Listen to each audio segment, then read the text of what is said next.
Welcome back to my podcast, Cesar. I'm Layla, and if you haven't been tuning into the past few episodes, we've been talking about Julius Caesar, his reign, and his influence on the ancient Roman people. I want to give you guys like a clear, like more clear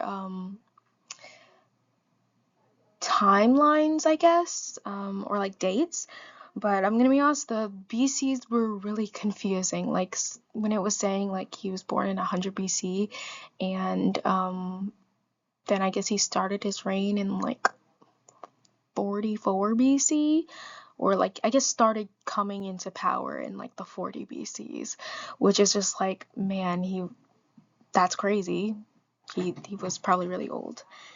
Anyway, we pretty much know how Caesar's story ends if you've seen the Shakespeare play, but we can still discuss it in more detail. So I'm going to set the scene for the Idaeus of March, or the 15th of March, which was Julius Caesar's assassination. Imagine the most powerful man on earth, the man who's defeated Pompey.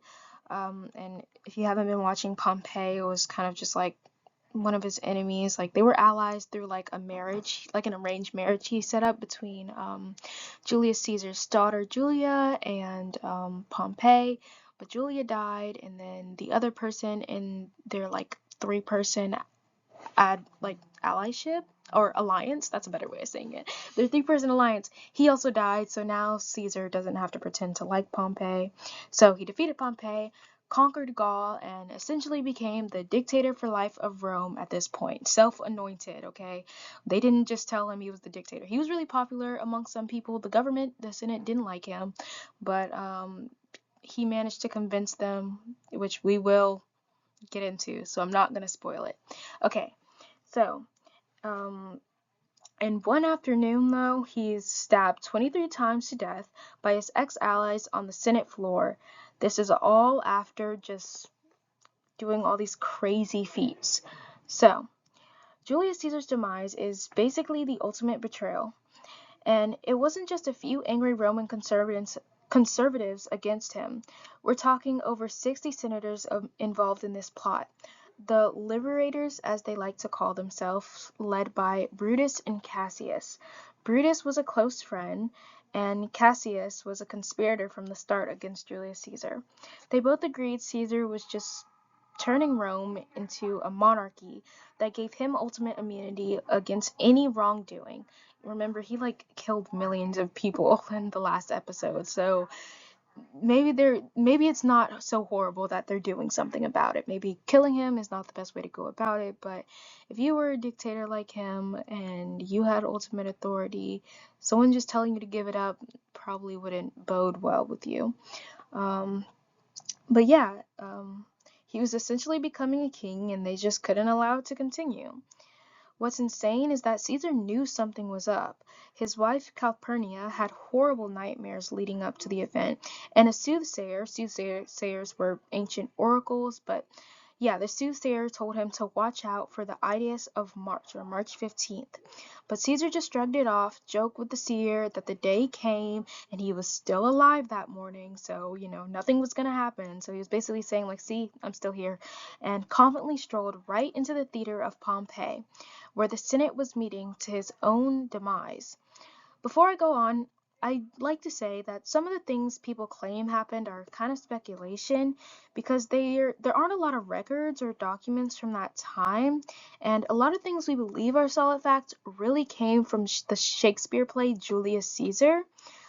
Shakespeare's Julius Caesar is historically accurate in its depiction of the 44 BC conspiracy, assassination, and aftermath, but it often prioritizes dramatic effect over strict factual accuracy to further engage the audience.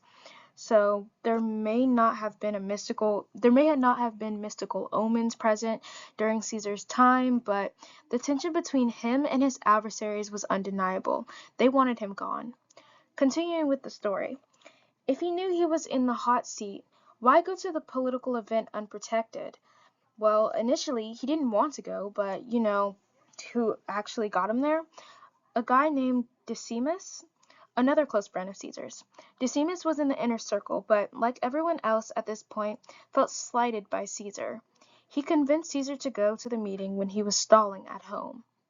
So, the scene is set. Caesar sits in his golden throne in the theater of Pompeii. A senator named Cimber approaches with a petition to distract him. He grabs Caesar's toga in an instant, the signal for the others to move in. The first stab misses his neck and hits the shoulder. Absolute chaos. In the blink of an eye, one strike becomes 23. Some sources say there were even more strikes, but one thing was for certain. Julius Caesar was on his last leg. And then there's the famous Et tu, Brute, which means "and you, Brutus," uttered in his final breath, which was also popularized by Shakespeare, so most historians say that likely didn't happen. Caesar has officially fallen. The conspirators, they honestly thought this would work. They thought people would be cheering and lining up at the door once the king died, just ready to move on from his reign. Instead, the public had actually grown to love Caesar. He created a lot of good reforms for them. Well, at least for the middle class, like the middle class was rising now in society, and they were horrified that he was killed. The assassination actually kicked off the final civil wars, leading straight to the Roman Empire. Basically, they did the exact opposite of what they wanted. This just sounds like such a mess. Well, that's all I have for you guys today. Until next time, I'm Layla, and you've been watching Caesar.